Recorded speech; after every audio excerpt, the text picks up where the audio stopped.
అందరికీ నా హృదయపూర్వక నమస్కారాలు.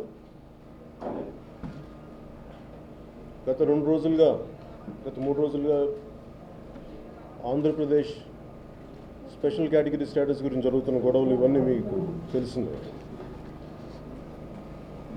అసలు ముఖ్యంగా నేను రాజకీయాల్లోకి రావడానికి కానీ జనసేన పార్టీ పెట్టడానికి కానీ ముఖ్య కారణం కొన్ని దశాబ్దాలుగా పరిష్కారం చేయాల్సిన సమస్యల్ని వాటిని పరిష్కరించకుండా వాటిని డిలే చేసి గోటితో పోయేదాన్ని గొడ్డలదాకా తీసుకొచ్చి సమస్యలు చేయడం వల్ల వాటి మీద నాకు వచ్చిన కోపం ఆవేదనతో జనసేన పార్టీ స్థాపించాం. ముఖ్యంగా నాకు దీంట్లో కనిపించేది ఏంటంటే ఆపర్చునిస్టిక్ పాలిటిక్స్, అవకాశవాద రాజకీయాలు. పదవిలోకి రాకముందు ఆకాశాన్ని తెస్తాం, చంద్రుని భూమి మీదకి తీసుకొస్తామని ఆశలు కల్పించి పదవుల్లోకి వచ్చాక అధికారంలోకి వచ్చాక వాటిని మర్చిపోయి వాటి కుంటి సాకులు చెప్పి తప్పించుకోవడం నాకు నచ్చలేదు. ఇది నా ఒక్కడికే కాదు, అనేక లక్షల మందికి, కోట్ల మంది ప్రజలకి ఆవేదన, బాధ ఇవన్నీ జనసేనని అనే పార్టీని స్థాపించడానికి కారణమైనవి. భిన్న సంస్కృతులు, భిన్న మతాలు, భిన్న కులాలు, వీటిని గౌరవించకుండా, వీటిని అర్థం చేసుకోకుండా ఏ ఒక్క రాజకీయ పార్టీ కానీ ఎవరు కానీ ప్రభుత్వాలు నడపలేరు. ఆ రోజున తెలుగుదేశం పార్టీకి కానీ భారతీయ జనతా పార్టీ అలయన్స్కి ముఖ్యంగా నేను సపోర్ట్ చేయడానికి కారణం, అప్పటికి 10 సంవత్సరాలు కాంగ్రెస్ ఉండి సమస్యల్ని తాత్సారం చేసి గోటితో పోయేదాన్ని గొడ్డలదాకా తీసుకొచ్చి ఇంకా పరిష్కరించకుండా ఉన్నందుకు కొత్తగా ఒక ప్రధానమంత్రి గారు అవుతున్నారు, గుజరాత్ ముఖ్యమంత్రిగా ఉండి ప్రధానమంత్రి అభ్యర్థిగా ఉన్నారు, ఆయన సమస్యను అర్థం చేసుకుంటారు. అలాగే 10 సంవత్సరాలు తెలుగుదేశం పార్టీ అధికారంలో లేదు, ఇప్పుడు జరిగిన అనుభవాల నుంచి వారి పాఠాలు నేర్చుకొని ఒక సరైన విధి విధానాలతో ముందుకెళ్తారు, ప్రజా సమస్యల గురించి అనుకొని నేను వాళ్ళిద్దరికీ సపోర్ట్ చేయడం జరిగింది. ఆ రోజున సపోర్ట్ చేశాను, నాదైన వంతు సాయం నేను చేశాను, వారి జెండాలు నేను మోసాను, నాతో పాటు నన్ను నమ్మిన వారందరూ మోశారు, నన్ను ఫాలో అయిన వాళ్ళందరూ మోశారు. కానీ వారు ఏమైతే మాట ఇచ్చారో ఈరోజు వాళ్ళు వెనక్కి తప్పేశారు. దాని ముఖ్య కారణం ఆ రోజున సిద్ధార్థనాథ్ సింగ్ గారి మాటలు చూస్తూ ఉంటాను.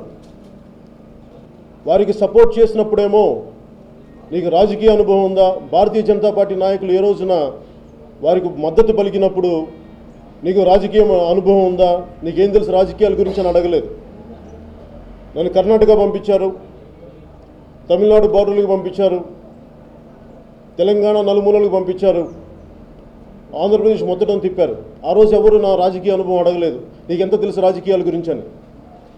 ఈ రోజున స్పెషల్ కేటగిరీ స్టేటస్ గురించి అడిగితే నువ్వు రాజకీయాల గురించి ఏబిసిడీలు తెలియదు, నువ్వు నేర్చుకొని రా అంటారు.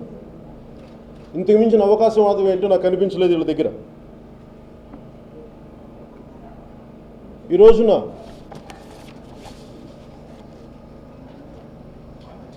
జనసేన పార్టీ నేను ముఖ్యంగా గత 3 సంవత్సరాలు అయిపోయింది, అన్ని పార్టీలు అది అటు బీజేపీ అధికారంలోకి వచ్చి కేంద్రంలో, ఇటు ఆంధ్రప్రదేశ్లో తెలుగుదేశం పార్టీ అధికారంలోకి వచ్చి ఈ దాదాపు 3 సంవత్సరాల కాలంలో నేను ప్రభుత్వాలని ఇబ్బంది పెట్టే ప్రశ్నలు కానీ ఎందుకు, దానికి కారణం ఏంటంటే అన్ని రూల్ బుక్ ప్రకారమే కానీ ఫాలో అయితే ఏది నడపలే. అప్పుడు cash for note for vote ఇష్యూలో కూడా నేను మాట్లాడకపోవడానికి కారణం అది ఒక తెలుగుదేశం పార్టీ చేసి ఉంటే, అంతకుముందు ఎవరు లేకుండా తెలుగుదేశం పార్టీ ఒకటి చేసి ఉంటే ఖచ్చితంగా చాలా బలంగా నిలదీసేవాడిని. అన్ని పార్టీలు హార్స్ ట్రేడింగ్ చేస్తాయి, అందుకని వాటిని దృష్టిలో పెట్టుకొని నేను మన కంట్లో దూలం పెట్టుకొని ఎదుటోళ్ళ కంట్లో పెద్ద దూలం చూడటం ఎందుకని చెప్పి దాదాపు అన్ని పార్టీలు ఒకటే అని చెప్పి నేను ఇదే వేదిక మీద నేను మాట్లాడాను. అలా ప్రతిదీ నేను ఎందుకు అలా కొద్దిగా వెనకేసుకు రావడం అంటారు, దాన్ని మీరు ఏదైనా అనుకోండి. దానికి నా ఉద్దేశం ఏంటంటే ప్రతిదానికి గొడవ పెట్టుకుంటే ప్రజలకి ఆల్రెడీ విడిపోయిన రాష్ట్రాలు మనవి, వీటిని ప్రతిసారి ప్రభుత్వాలను ఇబ్బంది పెడితే ప్రజలకు నష్టం జరుగుతుంది, కానీ పనులు ముందుకు సాగవనే ఉద్దేశంతో నేను కొంచెం చూసి ఇచ్చున్నట్టుగానే మాట్లాడాను. అది తెలుసో తెలియకో కాదు, తెలిసి ప్రజా సమస్యలను ముందుకు తీసుకెళ్ళాలి, ప్రజా సమస్యలకి పరిష్కారం కావాలన్న ఒక ఆలోచన విధానంతో నేను అలా చేశాను తప్ప వాళ్ళు చేసింది రైట్ అనో వాళ్ళని వెనకేసి రావడమో కాదు. అలాగే 2 రాష్ట్రాలు విడిపోయినప్పుడు దీనికి ముఖ్య కారణం యువత. ఇక్కడ యువతకు అన్యాయం జరిగిపోతుంది. అటు తెలంగాణలోను అటు ఆంధ్రాలో కూడా మనకి సరైన వసతులు లేవు, సరైన విద్యా సౌకర్యాలు లేవు. ఇలాంటి పరిస్థితులు విడిపోయినప్పుడు అక్కడ యువతని బాగా చూడాల్సిన బాధ్యత ఉంది. ఇక్కడ తెలంగాణలో ఏ బంగారు తెలంగాణ అయితే సాధిస్తామని చెప్పి నాయకులు వచ్చారో దాన్ని నిలబెట్టుకోవాల్సిన అవసరం కూడా ఉంది. వీటన్నిటిని దృష్టిలో పెట్టుకొని నేను ఏ రోజున ఏ ప్రభుత్వాన్ని కూడా ఇబ్బంది పెట్టే మాటలు మాట్లాడలేదు, కానీ అర్థం చేసుకునే ప్రయత్నం చేశాను. కానీ 3 సంవత్సరాల తర్వాత బీజేపీ ప్రభుత్వం తీరు చూస్తే ఒక ప్రజలు కోరుకుంది ఏంటంటే మన ప్రధానమంత్రి గారి దగ్గర నుంచి, నరేంద్ర మోదీ గారి దగ్గర నుంచి ఒక బెనవలెంట్ డెమోక్రసీ కావాలని కోరుకున్నారు. కానీ పోకడలు చూస్తుంటే అటు పూణే ఫిల్మ్ ఇన్స్టిట్యూట్ సమస్య దగ్గర నుంచి, అటు రోహిత్ వేముల సమస్య దగ్గర నుంచి ప్రతి చోట డిమానిటైజేషన్ దగ్గర నుంచి ప్రతిదీ కూడా ఒంటెద్దు పోకట్లు పోతున్నాయి. మేము కోరుకున్నది బెనవలెంట్ డెమోక్రసీ, అంతేగాని not bordering on dictatorial democracy. ఇది మాకు చాలా బాధ కలిగిస్తుంది, బాగా ఇబ్బంది కలిగిస్తుంది. మేము భారతీయ జనతా పార్టీ ప్రభుత్వాన్ని కానీ నాయకుల్ని కానీ మేము ఎంత అర్థం చేసుకుందాం అనుకున్నా కానీ మాకు చాలా బాధగా ఉంటుంది. మింగుడు పడట్లేదు. ఏమి చేద్దాం అనుకున్నా కానీ ఒంటెద్దు పోకటి వెళ్తున్నారు, ఎవరి మాట వింటలేదు. మీరు అనుకున్నది మీరు చేయటమే కానీ ప్రజల మనోభావాలను మీరు దృష్టిలో తీసుకోవట్లేదు. ఇది మాకు చాలా బాధ కలిగిస్తుంది. మొన్న నా మధ్యన నేను తమిళనాడు ఒక 4 రోజుల క్రితం షూటింగ్కి వెళ్ళినప్పుడు, ఈరోజు జల్లికట్టు కొత్తగా వచ్చిందేమో కానీ నేను తమిళనాడు కొన్ని సంవత్సరాలు చదువుకున్నాను. అక్కడ నాకు స్నేహితులు ఉన్నారు. వాళ్ళు నాకు చెప్పింది ఏంటంటే జల్లికట్టు అనేది చాలా పెద్ద గొడవ అవుతుందని చెప్పారు. నాకు అర్థం కాలేదు. ఏంటంటే నాకు వాట్సాప్ గ్రూప్ చూపించారు, ఇవన్నీ సర్క్యులేట్ అవుతున్నాయంటే నేను వాళ్ళు అడిగాను దేనికని. అడిగితే వాళ్ళు అన్నది ఒకటి, జయలలిత గారు చనిపోయినాక భారతీయ జనతా పార్టీ ప్రభుత్వం అక్కడ తమిళనాడు రాజకీయాలను శాసించడం, అక్కడ రాజకీయ నాయకులకి పార్టీలకి ఒప్పుకోగలిగారేమో కానీ తప్పలేదేమో కానీ అక్కడ ఉన్న యువత కానీ ప్రజలకి అసలు ఇష్టం లేదు. ఎందుకంటే మన ద్రావిడ సంస్కృతి మీద దాడిలాగా బీజేపీ చేస్తున్న దాడిగా వివరించారు. అందుకని వాళ్ళ యువత నాకు ఆ సర్క్యులేషన్ చూపించారు. ఇది చాలా పెద్ద గొడవ అవుద్ది, నువ్వు చూసుకో ఒకసారి నీకు తెలుస్తుంది అన్నారు. ఈ రోజున జల్లికట్టు అనేది మీరు దయచేసి ప్రతి ఒక్కరు అర్థం చేసుకోవాలి. జల్లికట్టు అనేది ఒక ఎద్దులని లొంగ తీసుకునే ప్రక్రియ కాదు.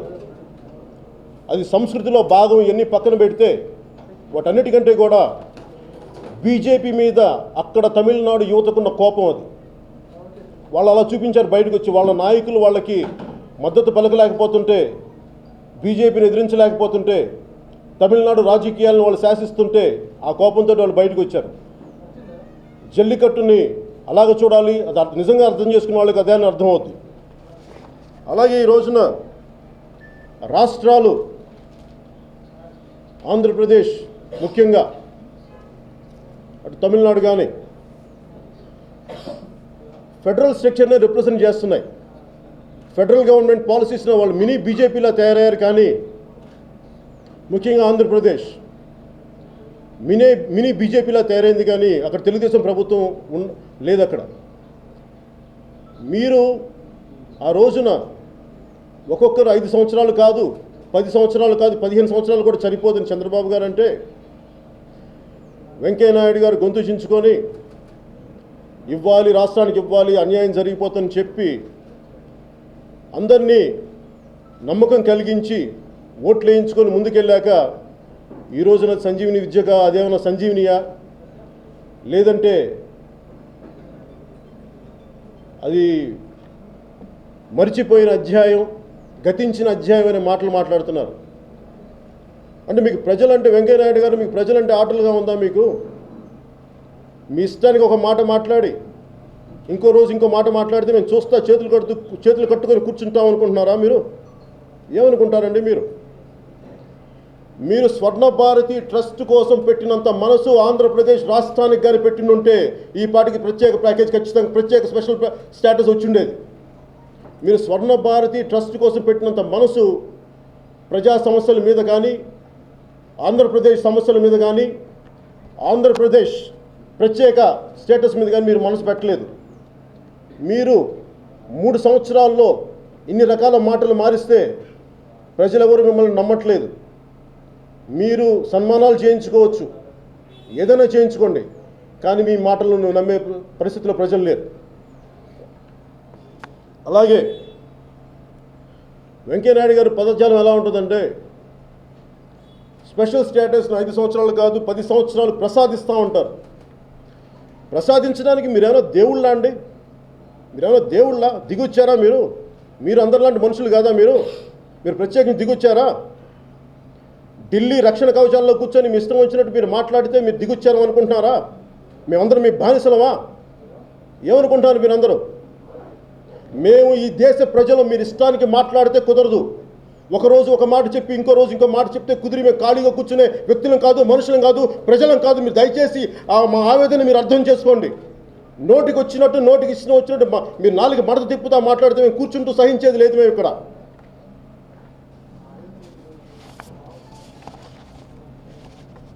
మీరు రామ మందిరం అనే ఒక గుడి గురించి మీరు తీసుకోగలిగారు, కానీ 4 కోట్ల మంది ప్రజల సమస్యలు మీరు ముందుకు తీసుకెళ్ళలేకపోయారు. ఎందుకంటే ఇది మీకు ఓట్లు తెస్తో లేదో నాకు తెలియదు, మీకు అది రాదని మీకు నమ్మకం వచ్చిందేమో, మరి అందుకని మీరు ముందుకు తీసుకెళ్ళట్లేదేమో.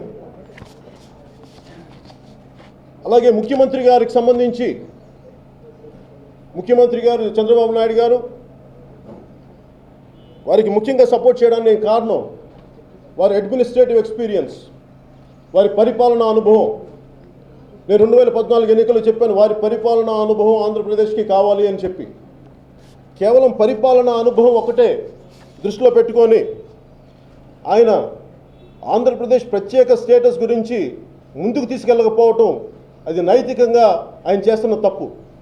అది మీరు సరిదిద్దుకోవాలి. ఎందుకంటే మీరు మాట ఇచ్చారు. మీరు అంటున్నారు ఈ రోజున స్పెషల్ స్టేటస్ కాకుండా స్పెషల్ ప్యాకేజ్ వల్ల కాకుండా స్పెషల్ స్టేటస్ వల్ల కొత్తగా వచ్చే సమస్యలు ఏమేమి బెనిఫిట్స్ అని అడుగుతున్నారు. మీరే డిమానిటైజేషన్కి నేనే మద్దతు పలికాను అన్న ముఖ్యమంత్రి గారు, అలాగే నేనే చెప్పానని చెప్పిన తర్వాత మళ్ళీ నేను ఇది చాలా ఇబ్బందిగా ఉందన్నారు, చాలా గొప్పదన్నారు. మీరే 5 రకాల మాటలు మార్చారు. మీకే ఇన్ని సమస్యలు ఉన్నప్పుడు, మీకు ఇంత అనుభవం ఉన్న మీకే ఇన్ని రకాలుగా మీరు మాట మారుస్తున్నప్పుడు మరి దాని మీద మీరు మాట మార్చట్లేదు నేను ఎందుకు అనుకోకూడదు చెప్పండి. మీరు ఎందుకు కాంప్రమైజ్ అయ్యారో నాకు చెప్పండి. ఏ బేసిస్లో మిమ్మల్ని ఇబ్బంది పెట్టారో, మిమ్మల్ని ఎవరిని కాంప్రమైజ్ అవ్వమని చెప్పారో నాకు ఆ కారణాన్ని చెప్పండి. ఇది నాకు కాదు, మీరు ప్రజలకు చెప్పాల్సిన అవసరం. ఎందుకంటే మిమ్మల్ని నమ్మి ఓటేసి ఈరోజు మిమ్మల్ని అధికారంలో కూర్చోబెట్టారు. దయచేసి దీన్ని మీరు చేయనప్పుడు మీరు Lee Kuan Yew, Singapore late ex premier లాంటి ఆయన ఆధ్వర్యంలో నిర్మించిన సింగపూర్ లాంటి దేశాన్ని నేను నిర్మిస్తాను, రాజధాని నిర్మిస్తానని చెప్పి ఈ రోజున మీరు ఎలాంటి వ్యక్తులను పక్కన పెట్టుకున్నారు? సుజనా చౌదరి గారు లాంటి వ్యక్తుల్ని.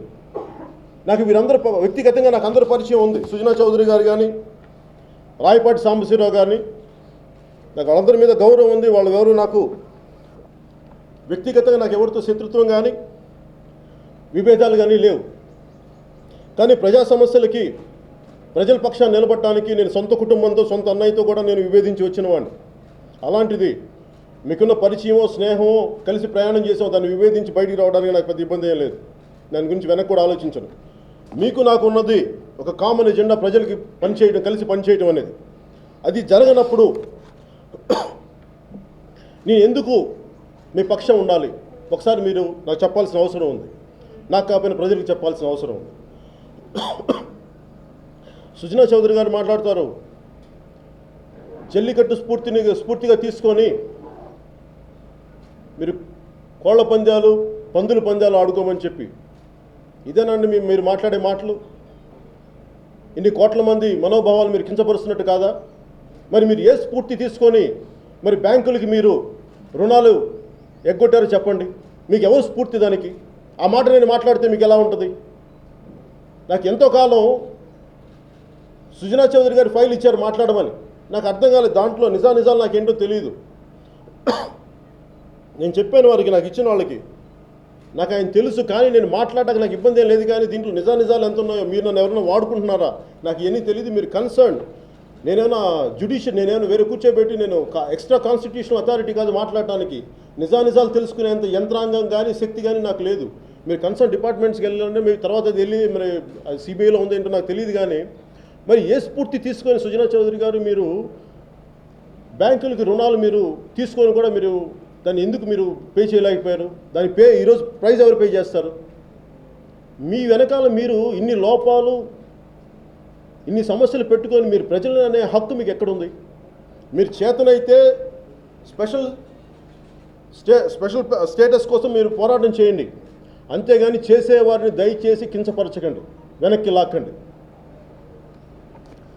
అలాగే ముఖ్యమంత్రి గారు కూడా, చంద్రబాబు గారు కూడా నేను కోరుకునేది ఒకటే, మీ పరిపాలనా అనుభవం ఆంధ్రప్రదేశ్కి ఒక బంగారు ఆంధ్రప్రదేశ్గా కావాలని మేము కోరుకుంటున్నాం. కానీ రాయపాటి సాంబశివరావు గారు ఉంటారు, పోలవరం కాంట్రాక్ట్లు ఆయన కంపెనీలకు అప్పచెప్పారు. మొన్న ఈ మధ్యన ఇక్కడ రైతులు కూడా వచ్చారు. ఆ రైతుల పొలాల్లో మొత్తం అక్కడ తీసుకొచ్చిన మట్టినంతా తీసుకొచ్చి పచ్చడి పొలాలు వేసేస్తున్నారు. అలా ఎన్నో అవకతవకలు ఉన్నాయి పోలవరంలో అని చెప్పి రకరకాలుగా నాకు మాటలు వస్తూ ఉన్నాయి. నిజంగా మీకు Lee Kuan Yew, ex Singapore premier మీకు ఆదర్శం అయితే, ఆయన తన సొంత స్నేహితుడిని ఎలాగైతే అవినీతికి పాల్పడ్డ అతని తోటివారిని సహచరుల్ని ఆయన ఎలా అయితే శిక్షించారో, అలాగే మీకు ఇప్పుడు సుజనా చౌదరి గారు కానీ, అలాగే రాయపాటి సాంబశివరావు గారు కానీ, ఇలాంటి వాళ్ళందరి మీద అభియోగాలు ఉన్నాయి, వాళ్ళు రకరకాల అవకతవకలు ఉన్నాయని చెప్పి మీరు ఒక ఎక్స్పర్ట్ కమిటీని వారి మీద లాంచ్ చేయండి. ఎందుకంటే మీరు ఒక ఓంబడ్స్మెన్ పెట్టండి రాష్ట్రానికి. ఇలాంటి ప్రాజెక్టులు ఏదైనా అవకతవకలు జరుగుతున్నాయా, ఇలాంటి వాటిని నేను ఉన్నాయంటే ఒక ఓంబడ్స్మెన్, ఒక్కళ్ళు కాదు ఒక 5-6 మంది ఒక టీంని పెట్టండి, ఎక్స్ జ్యుడిషియరీ వ్యక్తులతోటి, బాగా అనుభవం ఉన్న వ్యక్తులు, ఇంటిగ్రిటీ ఉన్న వ్యక్తులతో పెట్టి మీకు మంచి పేరు తీసుకొస్తుంది. అంతేగాని మీరు కామ్గా నేను వాళ్ళు జరుగుతున్న చూస్తాను, సుజనా చౌదరి గారు ఏం మాట్లాడి నేను కామ్గా ఉంటానంటే అది జరిగేది అది మీకే మంచిది కాదు. నాకేంటంటే ఈ రోజుకి నేనేం కోరుకుంటున్నానంటే మీరు బెటర్ గవర్నెన్స్ ఇవ్వాలని కోరుకున్నాను. కానీ మొన్న మీరు చేసింది కూడా నాకు చాలా ఇబ్బందిగా ఉంది. మీరు అక్కడ ఆ రోజు అక్కడ పోరాటం చేద్దాం అనుకున్న యువతకి, పీస్ఫుల్ ప్రొటెస్ట్ చేద్దాం అనుకున్న యువతకి మీరు పర్మిషన్ ఇచ్చి ఉండాల్సింది. అది వాళ్ళు నిర్ణయించుకుంది, అదేదో ఒక పార్టీ పిలుపో అదే కాదు, వాళ్ళకై వాళ్ళు నిర్ణయించుకుంది. ఎందుకంటే 26 నేను అనుకున్నాను, ఎందుకు పెట్టుకున్నారండి 26 అనే కారణం ఏంటంటే అందరూ ఒక రిపబ్లిక్ డే కాబట్టి అందరూ ఒక గుమి కొడతారు, అందరూ కలెక్టివ్ వాయిస్ కేంద్రానికి చెప్పొచ్చు అనే ఉద్దేశంతో యువత చేశారు. కనీసం మీరు వాళ్ళకి నడిచే ఒక గంట పర్మిషన్ ఇచ్చి ఉండాల్సింది. దీనివల్ల ఏం జరుగుద్దంటే ఈ రోజున మీరు ఆపేశారు, ఒక ఉధృతిని ఆపారు. దీనివల్ల మీరు పోస్ట్పోన్ చేయగలిగారు, కానీ ఆ ఉధృతిని దయచేసి ఇంక మీరు ఆపలేరు. కాకపోతే నా విన్నపం ఏంటంటే వెంకయ్యనాయుడు గారికి కానీ చంద్రబాబు గారికి కానీ, నేను మీ అనుభవానికి కానీ మీ పెద్దరికానికి కానీ నేను గౌరవిస్తాను. కానీ మీ పెద్దరికం కానీ మీ అనుభవం కానీ మీ పరిపాలన అనుభవం కానీ మీకు ప్రజల సమస్యలను ముందుకు తీసుకెళ్ళిన పక్షంలో నేను ఎందుకు రోడ్ల మీదకి వచ్చి నా నిరసనలు తెలపకూడదో ఒకసారి మీరు పత్రికాముఖంగా మీడియా ముఖంగా తెలియజేయండి.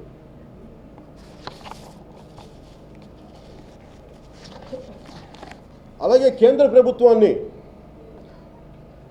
మోదీ గారిని మిమ్మల్ని నమ్మకంతో గెలిపించారు, ప్రేమతో గెలిపించారు. అలాగే రాష్ట్ర ప్రభుత్వాలను కూడా ప్రేమతో గెలిపించారు. కానీ మీరు భయపెట్టి పాలిస్తానంటే ఎట్లా? మీరు ప్రతి ఒక్కరు, మీడియా వాళ్ళు భయపడతారు, ప్రొఫెసర్స్ భయపడతారు, ప్రతి ఒక్కరిని భయపెట్టి పరిపాలిద్దాం అంటే కుదరదు. ఎందుకంటే పరిపాలన అనేది నాయకుడు పాలసీలు బాగలేనప్పుడు ప్రజలు వస్తారు, ప్రొటెస్ట్ చేస్తారు, మీరు చెప్పాల్సిన బాధ్యత ఉంది. అంతేగాని మీరు కేవలం పోలీసుల ద్వారా ప్రతిదీ కంట్రోల్ చేద్దామంటే మీరు ఒక్క పోలీసులతో ఒక కశ్మీర్ని కంట్రోల్ చేయలేకపోతున్నాం. దేశం ప్రపంచంలో సమస్య అయింది.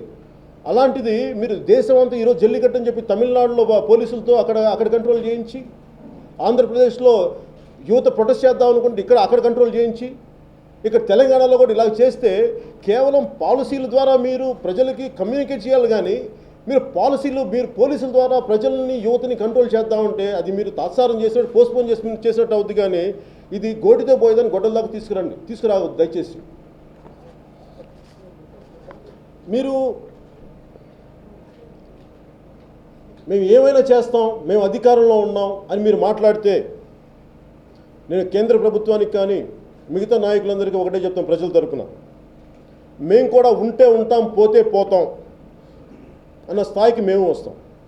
అప్పుడు వచ్చినప్పుడు నేను వ్యక్తిగతంగా చెప్తున్నాను, నా కుటుంబం ఉంది, నాకు పిల్లలు ఉన్నారు, నా కెరీర్ ఉంది, వీటన్నిటిని వదులుకొని కూడా నేను గొడవ చేయగలను, అన్నిటికీ సిద్ధపడే వచ్చాను పాలిటిక్స్కి. దయచేసి మీరు ఆ విషయం మటుకు మీరు మర్చిపోకండి. అసలు ముందు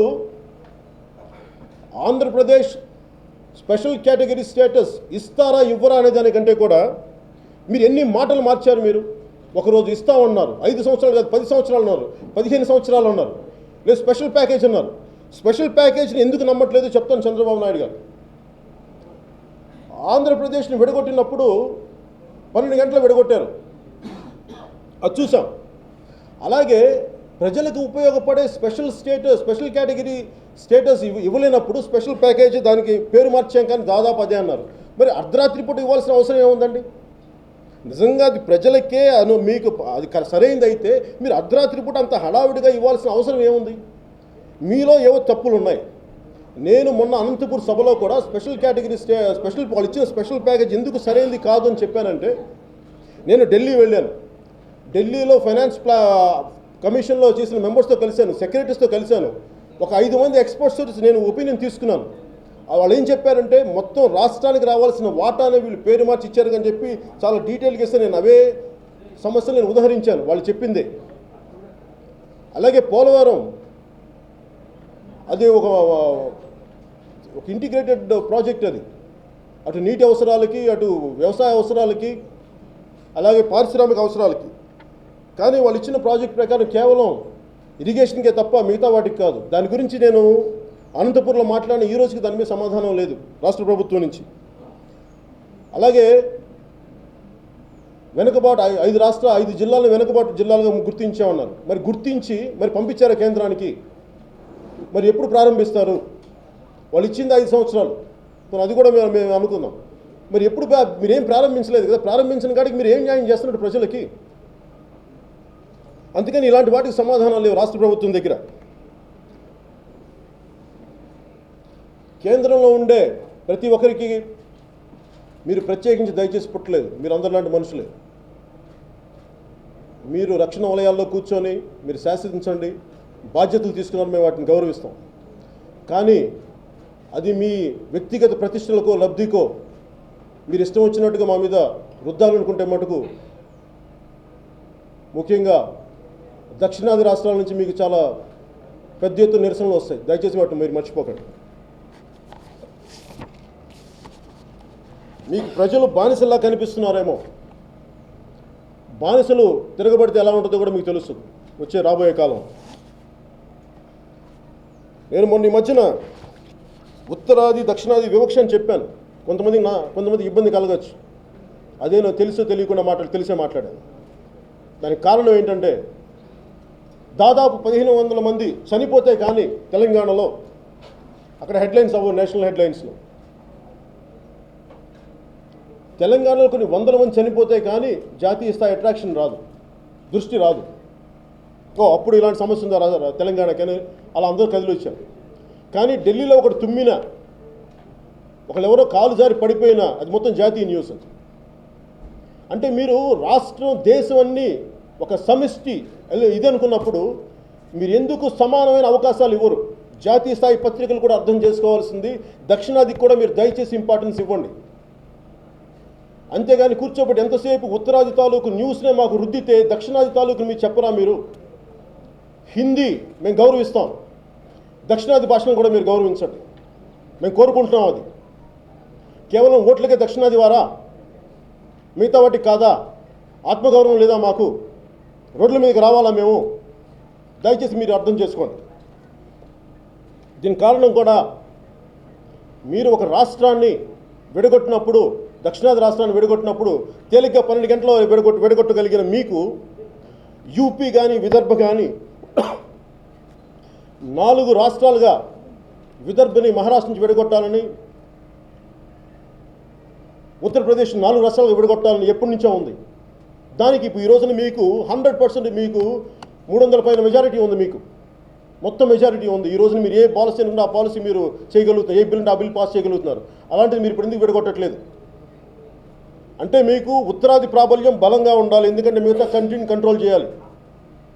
దక్షిణాది రాష్ట్రాలు మీకు ఎప్పుడు చిన్న చూపుగా బానిసలుగా ఉండాలి. ఇదేనా మీ ఆలోచన విధానం? నాకైతే అదే కనిపిస్తుంది. ఇక్కడున్న దక్షిణాది ప్రజలు ఎక్కువ మంది మేధావులకు కూడా ఇదే కనిపిస్తుంది. వాళ్ళందరి తరపున నేను మీకు ఈ మీడియా ముఖంగా ఈ మాట చెప్తున్నాను. మీకు 2 జాతీయ పార్టీలు ప్రజల్ని పావులుగా వాడుకొని మీ పవర్ గేమ్లో పావులుగా వాడుకున్నారు. దయచేసి ఇక్కడితో ఆపేయండి, లేదంటే మీరు ప్రజా ఆగ్రహానికి గురి అవ్వాల్సి వస్తుంది కోరుకుంటూ సెలవు తీసుకున్నాను. Thank you.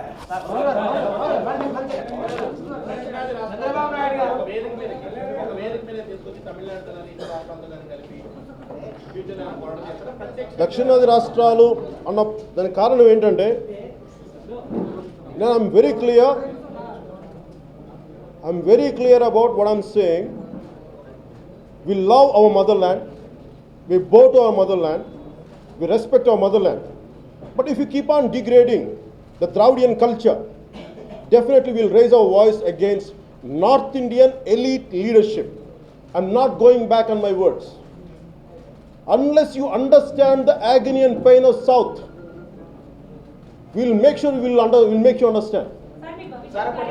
చంద్రబాబు నాయుడు గారు మీకు చాలా భయపడుతున్నట్టు. నిజంగానే మీరు బలమైన నాయకులు ఎదుగుతున్నందుకు భయమా, లేకపోతే కనుక నిన్న మీడియా కూడా మాట్లాడి మిమ్మల్ని టార్గెట్ చేసుకునే? లేదు సార్, నా ఉద్దేశం ఏంటంటే భయపడి కాదండి. ఇది ఎవరిని ఎవరు భయపెట్టగలరు ప్రజాస్వామ్యంలో? నేనేమంటానంటే పాలసీ లోపల నేను పాలసీలు ఎత్తి చూపిస్తున్నాను, అది దాన్ని అర్థం చేసుకుంటున్నారు. అంతేగాని నన్ను చూసి భయపడుతున్నారు అనే ఒక అవివేకమైన ధోరణి నాలో అయితే లేదు. నా ఉద్దేశం మీరు అర్థం చేసుకోవాల్సింది ఇక్కడ ఏంటంటే, నేను మొన్న కూడా చెప్పాను, మీరు కూడా అడిగినట్టున్నారు. జనసేన పార్టీని నేను ఎందుకు ఆలోచించి మెల్లిమెల్లిగా అడిగేస్తున్నాను. నేను ముందే చెప్పాను, 2014 అప్పుడు చెప్పాను, నేను 25 సంవత్సరాలు నా జీవితాన్ని సంవత్సరాలని నేను ప్రజా శ్రేయస్సు కోసం పనిచేయడానికి వచ్చాను. అంతేగాని ఇది అధికారంలో ఉంటుందా లేదంటే ప్రజా సమస్యలు ముందుకు తీసుకెళ్ళడానికి పార్టీ పెట్టాను. అలాగే కాకపోతే ప్రాక్టికల్గా నేను చూడాలి. ఎందుకంటే మనం ఐడియలిస్టిక్ పాలిటిక్స్ మాట్లాడాలని నాకు ఇష్టం. నేను ఐడియలిస్టిక్ నాకు పర్సనల్గా నేను వ్యక్తిగతంగా ఉండగలను, ఎలా ఉండగలను. కానీ నా ఐడియాలజీ అందరి మీద రుద్దాలి, అందరూ పరిపూర్ణంగా ఉండాలని నేను కోరుకున్నాను. ఎందుకంటే మన రోడ్డు మీదకి వెళ్తేనే ట్రాఫిక్ ఒకలా ఉండదు, అందరిని అడ్జస్ట్ చేసుకుంటూ వెళ్ళాలి. అలాంటిది నేను ఒక్కడనే బతకగలనేమో, కానీ నేను బతికేది అందరినీ బతకమంటే చాలా కష్టం. అందుకే నేను ఉన్న దాంట్లో కొంచెం ప్రాక్టికల్గా ప్రాగ్మాటిక్గా నేను ముందుకెళ్ళడానికి ప్రయత్నం చేస్తాను.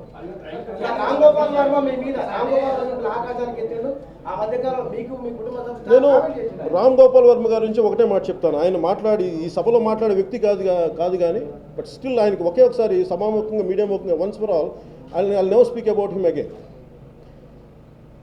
ఆయన దాదాపు 50 ఏళ్ళ పైబడ్డ వ్యక్తి, ఆ మధ్యనే పెళ్లి చేసిన కూతురు, పైగా పెళ్ళి అయిన కూతుర్ని పెట్టుకొని పోర్నోగ్రఫీ ఫిల్మ్స్ని నేను కలెక్ట్ చేసుకుంటానని చెప్పి వ్యక్తి మాటలు దానికి ఏం గౌరవం, ఏం మాట్లాడమంటారు? ఆయన మాట్లాడి ఒక రోజు నన్ను ఎత్తచ్చు, ఒక రోజు నన్ను తగ్గించవచ్చు. వీళ్ళందరికీ నేను సమాధానం చెప్పుకునే స్థితిలో నేను లేను.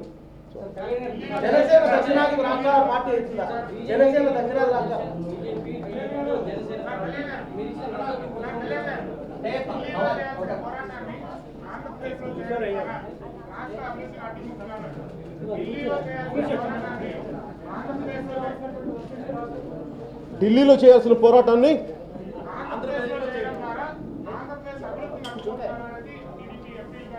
ఎట్లా అభివృద్ధిని అడ్డుకుంటున్నాం అండి? నేను నిజంగా ఆంధ్రప్రదేశ్ అభివృద్ధిని అడ్డుకోవాలని నేను ఉండేవాడిని కదా. అది యూత్ నేను మాట్లాడాలని ఇందాక మీరు అడుగుతున్నారు జనసేన ఏం చేస్తుంది అనేది. ఎందుకంటే నేను ఇంత భావజాలం, ఇంత ఆలోచన విధానంతో మాట్లాడుతున్నప్పుడు నాతో నిలబడటానికి చాలామందికి ఇబ్బందిగా ఉంటుంది. దాన్ని ఎందుకంటే కొత్త తరం నాయకుల కోసమే చూస్తున్నాను, కానీ ఆల్రెడీ ఎస్టాబ్లిష్ లీడర్షిప్లు చాలా భయాలు ఉంటాయి, చాలా ఇబ్బందులు ఉంటాయి. That's the problem.